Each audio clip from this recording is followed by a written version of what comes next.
Well, it is about time that I redecorate that china closet, and you are going to choose. Help! There's an old curiosity shop.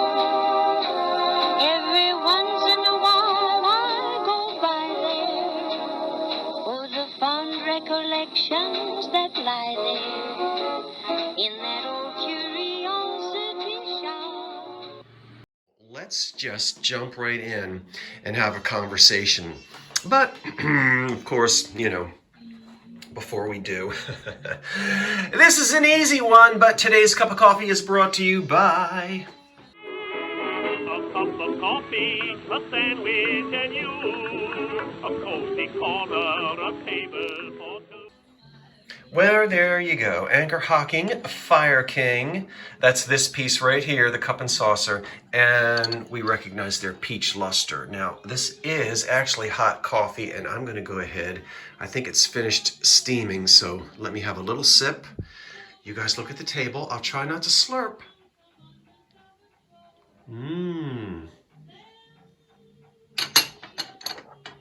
That's delicious. This project is well overdue. Now, you say, good grief, Scott. It's already, 2 weeks before Thanksgiving. What are you waiting for? Well, unlike popular culture, I don't decorate for Christmas the day after Labor Day. I actually don't do much Christmas decorating at all until well into December. Usually it's about the second week of December before I take down the lovely autumn colors. So I still have a whole month to enjoy whatever it is that's going to go in this china closet. Now, in here now, by the way, the china closet is a beautiful oak china cabinet. I know the difference between a cabinet and a closet, but here in the Northeast, a lot of us grew up saying china closet.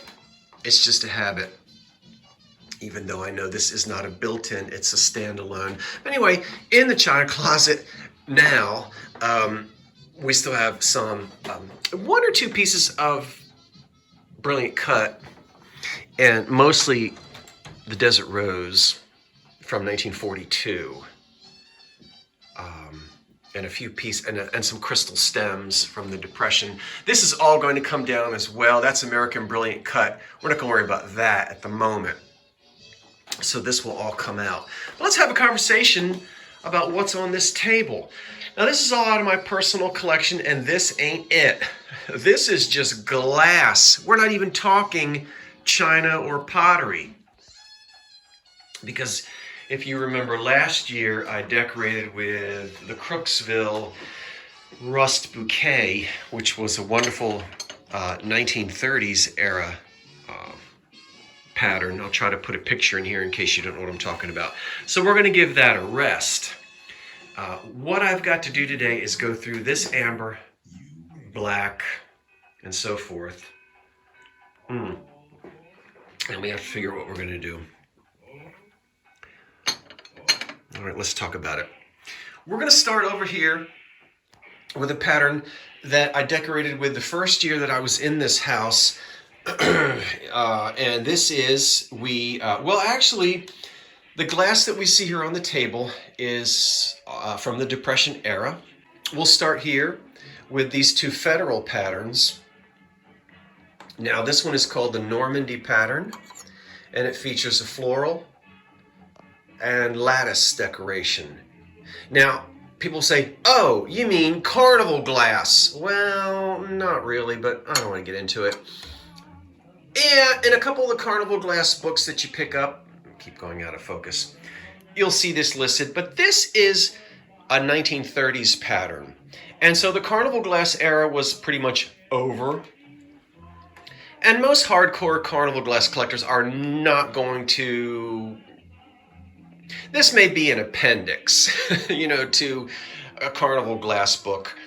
But because it wasn't made between 1904 to the mid-20s by one of the known carnival glass companies, most folks just consider it iridized glass, but gosh, it doesn't matter, and it's not worth getting into a debate over. You want to call it carnival glass? Go ahead. I just refer to it as iridescent depression. Okay, so we've got grill plates. I have enough here to serve 6 people, and this is complete. Now you're only seeing a few pieces of it here, but I've got enough for 6. And just here in the front, we see candlesticks, and here's a cup and saucer, berry bowls. There's a sherbet and a bread plate. There's a sugar bowl. No, that's a creamer, of course. Grill plates, platters. The rest of it I didn't bother to unpack. All right. Early 30s to late 30s. Now, same company over here makes this pattern, and you'll notice this color is not peach luster, right? Let's take a piece of it. It's not peach luster. It's definitely not iridescent. Yeah?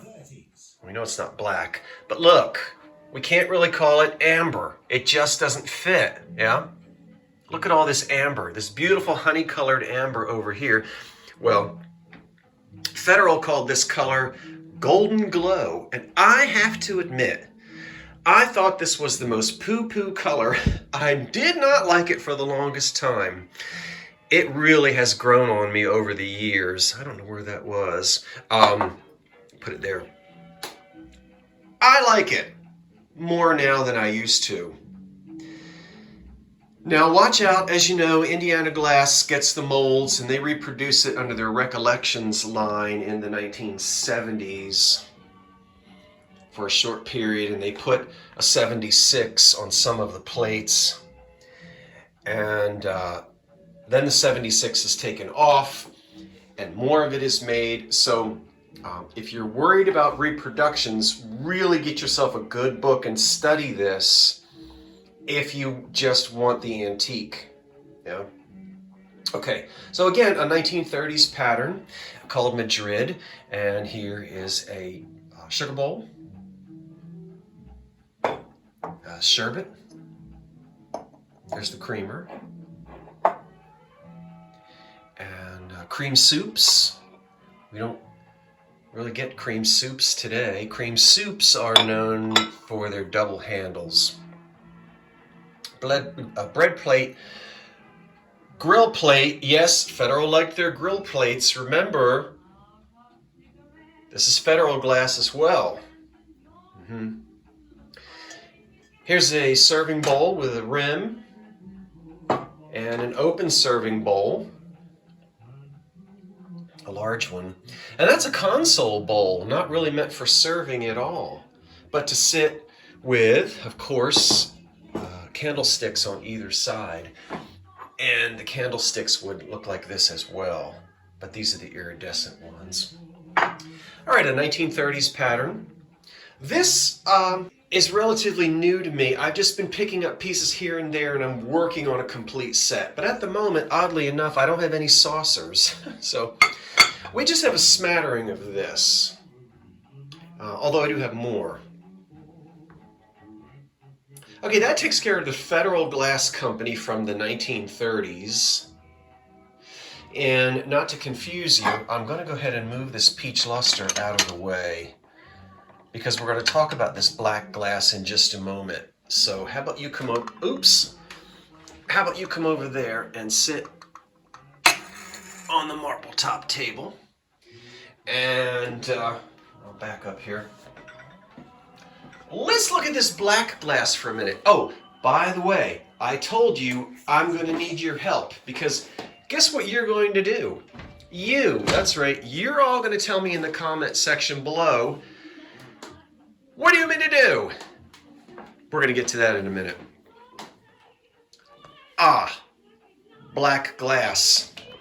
Now, here's a lesson for you. Let me grab my little pieces of paper, because I'm going to show you something here in a second. But I'm going to sit down in this chair, and I'm going to see who has the sharpest eye out there.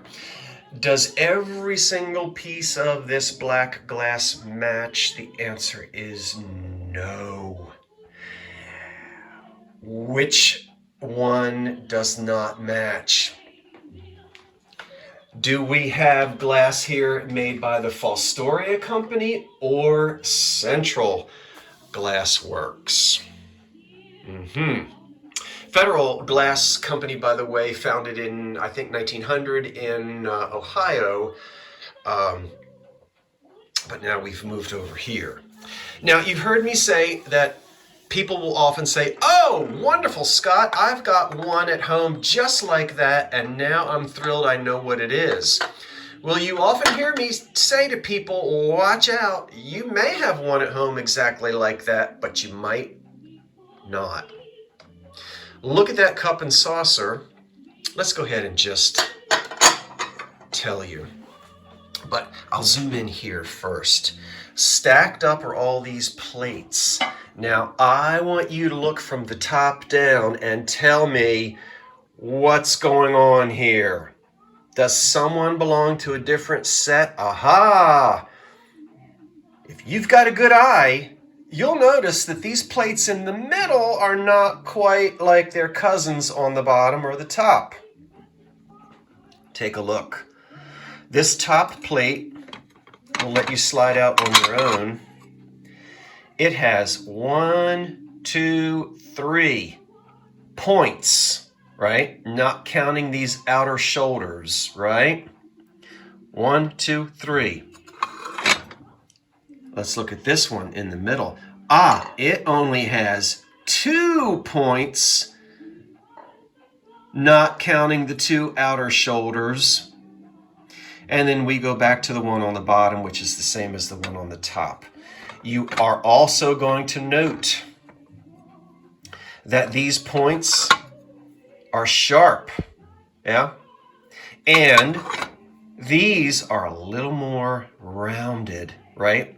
That's because we've got 2 different makers here, and I don't want you to confuse them. Now, this is the reason why I'm always telling you, glass companies copied each other if it was profitable, and black glass was all the rage in the early 30s, and taking a square plate, beveling it or cutting off its corners, and putting these little little bumps on the end was popular. So, what have we got? Okay. The majority of this glass is manufactured by the Central Glass Works, and they didn't give it a name. They simply called it number 1450. That was the pattern. Here we have a cream and a sugar. And you can see this here. Look at these handles, yeah? Right? And the 3 points right here.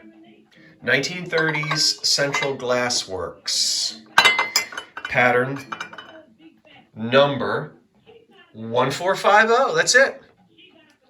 Now those suspect plates that are sitting in there, yeah, only the most picky of people would be able to see that they're different.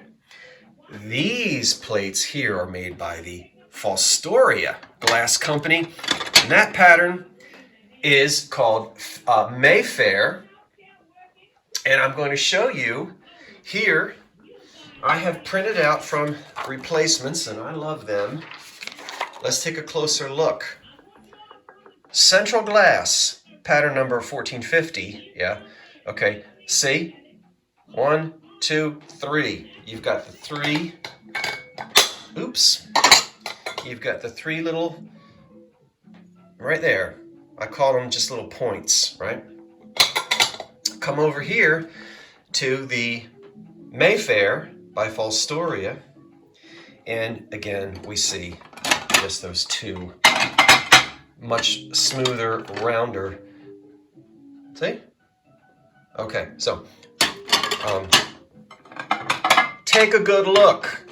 If you've got glass that looks like this at home, it might be Fostoria, but it might be Central. It might also be another company who made glass similar to this. Let's take a look up here on the top of the phonograph. Here is, again, the Fostoria, and there is a Mayfair cup and saucer. You can see the handle is different from the Central glass. And again, look at 2 bumps in the middle and the 2 shoulders, right? So that's the Fostoria. And that cup and saucer would match the plates in the middle, right? Fostoria produced this in a myriad of colors: amber, topaz, blue, green, clear or crystal, black, we know, and some rare colors as well. I don't know of the variety of the Central glass pattern, but we have it in black. Okay, so we've talked about Central glass and some Fostoria hiding in there, right? We've talked about the Normandy pattern and the Madrid pattern by the Federal Glass Company. This is all in the 30s, all of this, very, very 1930s. How about this set over here? I've got to go over here and get some more coffee, but you know, before I do, I don't want you to forget that I've also got floral, yeah? How about that vase?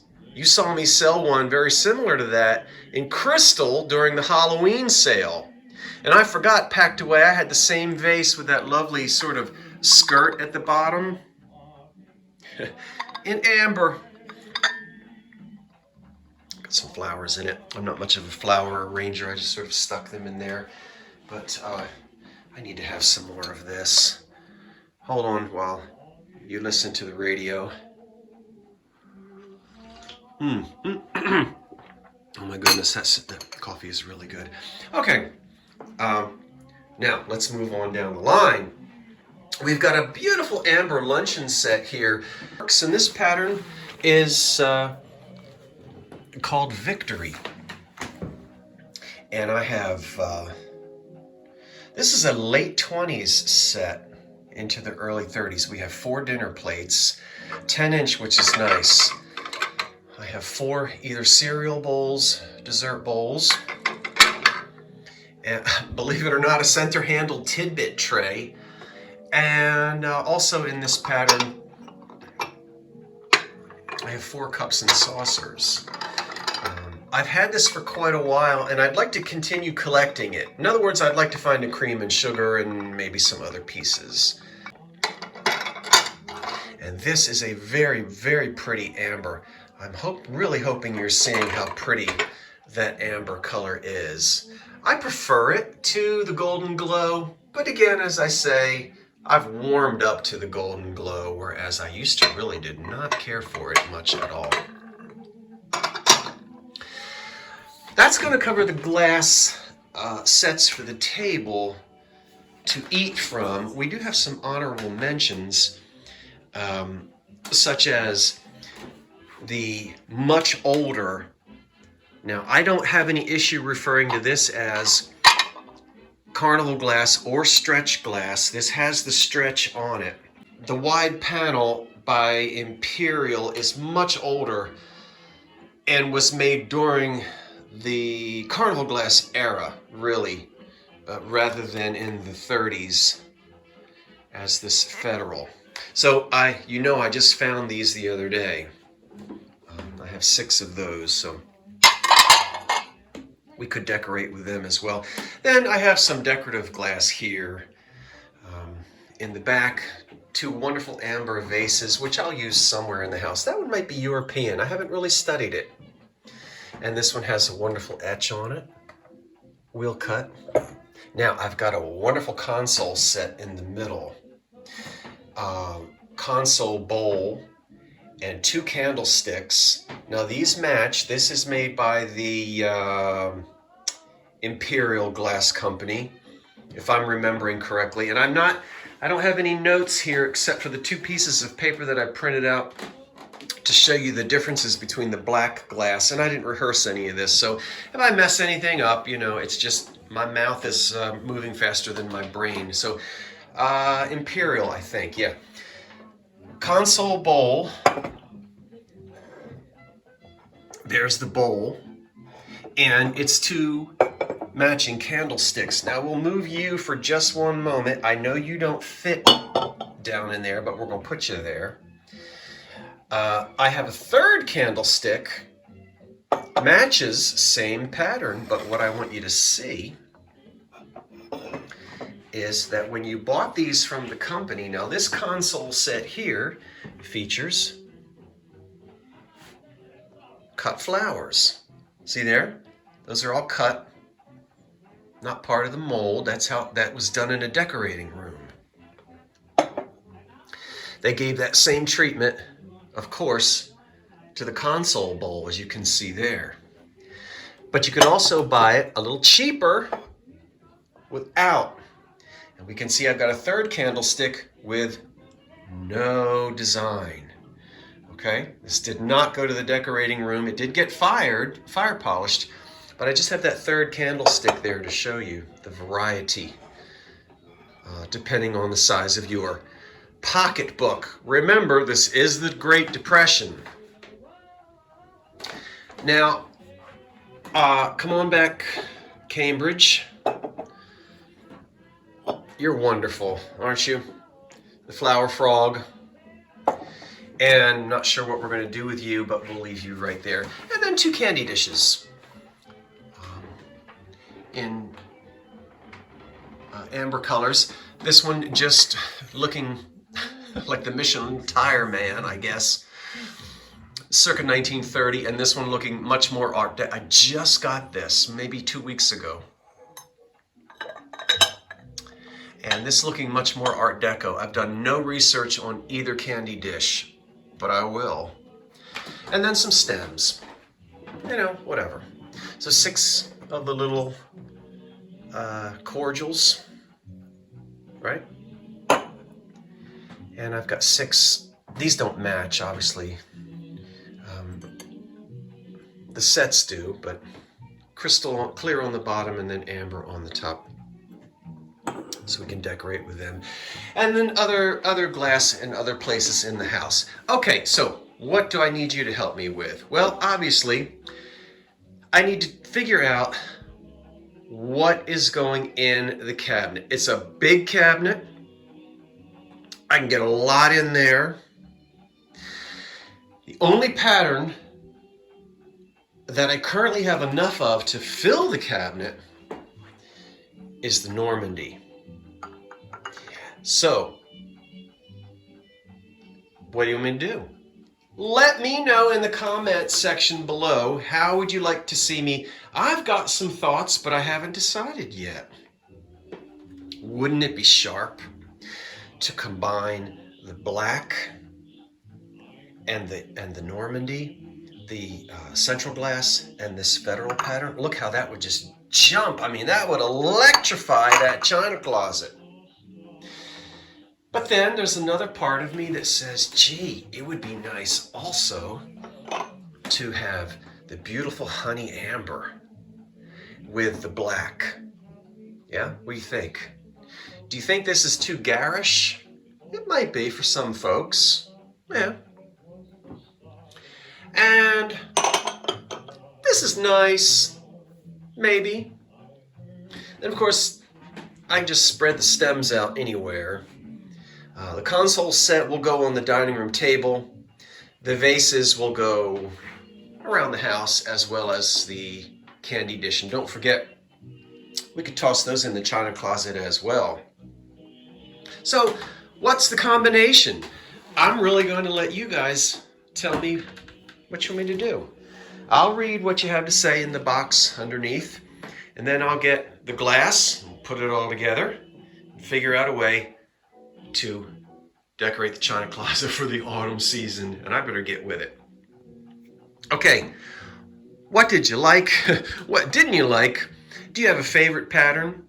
Which patterns would you like to see me combine, yeah, to decorate the cabinet? All right, I can't wait to see what you have to say. And until then, I shall back up and wish you a lovely remainder of this beautiful Sunday afternoon. And once again, I thank you for watching. I'm Scott from the Old Curiosity Shop saying, wait for the cat, and so long for now.